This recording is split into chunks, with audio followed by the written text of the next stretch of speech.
Hello, fellow writers. Raven here. Today I want to go through what you could say is one of the most basics.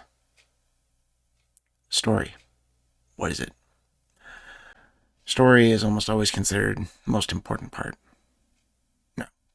As always, I say this each video, and I'm probably going to say it every single video after. There's always an exception. I can give you one main exception that just about everybody's heard of. Screwtape Letters by C.S. Lewis. That one, the story is somewhere else. You don't hear much of anything. You just hear somebody talk about it indirectly as though you're hearing somebody discussing it with somebody who already knows it, but you know nothing of what happened. So the story is very much in the background, and you just get vague hints of what's really going on. Yet, this is a full book. Novel? Now that's debatable, but it works. So you can't say it's universal. There is no universal in writing. That doesn't happen. But, in general, story is the most important part.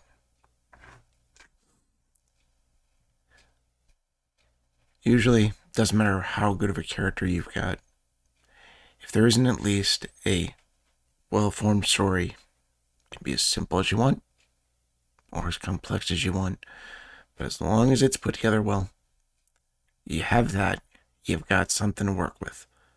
You don't have that, you've got no foundation. Even Screwtape Letters, I would love to ask C.S. Lewis how much of what was going on behind the scenes he had played out in his head. Because to keep it working, a lot of times that's what you'd have to do in that kind of situation. But with its importance, the question is, what is a story? And that's where it gets tricky. I remember taking a course in college about creative writing. And in this class, that was one of the first things that was brought up is the definition of a story. Now, I think this was pretty good, but I'm also going to go against it in a minute. But for the most part, I agree with this, and that is that our professor said the best way he's seen to define it is a series of events in which someone in the story, or one reading, watching, etc., the story, it changes. There's got to be some kind of change for it to really be a story. And this, at first, seemed a little odd. Why wouldn't it just be a series of events? But the more you think about it, the more it makes sense. And what really kind of sealed it for my classmates and I was when one person in the class decided the next week in their short story they would write one that did not have this change in the character or the reader. What she wrote was pretty neat. It worked pretty well. But none of us could argue when our professor told us it wasn't really a story, because all of us felt like we'd just read a poem. Not a story, a poem. Kind of poem I love to write now, and a great poem, but not a story. And so it really was neat for me when I saw that. Part of me just kind of wasn't sure. I felt like something wasn't quite right. And I'll tell you, like I've said, you're not going to find a perfect definition. You can keep refining it, keep getting closer and closer and closer to the best way to put it, but you're never going to find a perfect way to define it. That's not going to happen. But it shows you in a story, you're not just about telling people something happened. There has to be a reason for it. There has to be something that came out of it or is going to come out of you telling it for it to be of any use. For you to have a purpose in telling it. If you want it to be something as simple as excitement, enjoyment of it, things like that, you do want that change for the character, for it to be a story. As I said, this definition, don't entirely agree with, because I found one little glitch. This could feel a little forced, but I'll get to a point with it. I can give you an exception to this rule. Not just like a certain book or a certain story, but a form of writing that can actually show you an exception to this rule. An instruction manual. It's written, it's writing, it's a series of events, and it teaches you something, so it changes a little bit of what you know. But it's definitely not a story.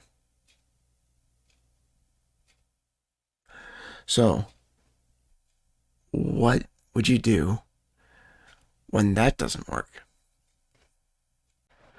I would say this. Don't say change. I'd say make that effect. Not change, but effect. And I'd put it this way.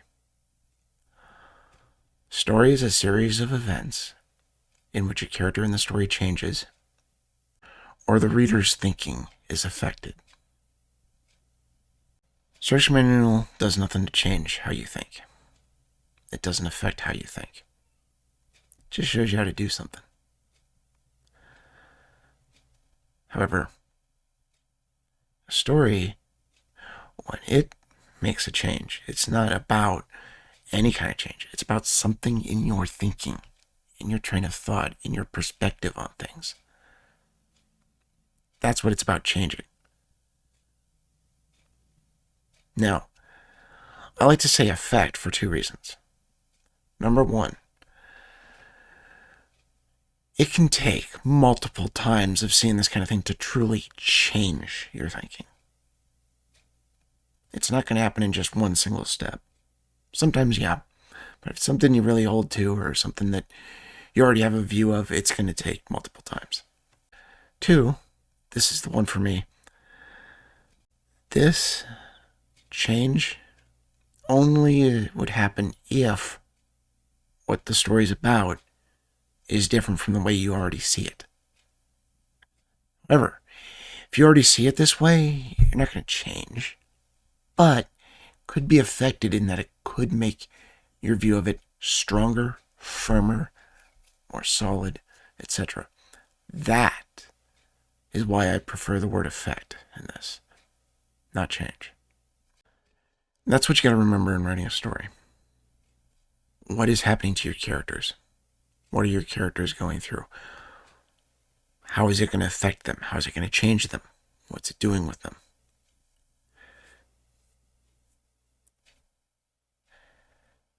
The effect on the reader, usually, that's not something you have to worry about too much. Sometimes you worry about that too much and it's not going to do what you want it to do. You're going to end up preaching. You're going to end up giving a lesson, not a story. You're going to end up writing basically a very blunt, dogmatic parable, if you're not careful. Now, sometimes you can try to do this, but it can't be the focus of the whole thing. It's got to be something you kind of throw in there. Little bits. Because that's the reason for doing it in a story. If this was really just about getting out the lesson, you'd go and you'd write it separately as this nonfiction work. You do it in a story because then it's something that really can get the people thinking about it, even though it might be something they normally wouldn't consider. And so you got to do it in more of a way where they think about it. They themselves have it going through their head. Not you force it on them, you push it in there, you slap them with it. No. It's got to be little hints to get their mind going. That's one thing I think has just been a downfall lately. Writers have forgotten to to do that. Our focus has gotten so much in that part of having that effect that they've forgotten what really makes that kind of effect happen in work. It's something people need to really stop and consider more. If you want to make that kind of story, you better have a really good story. And the change better be based on the story, not the preaching. Based on the characters and their actions, not yours.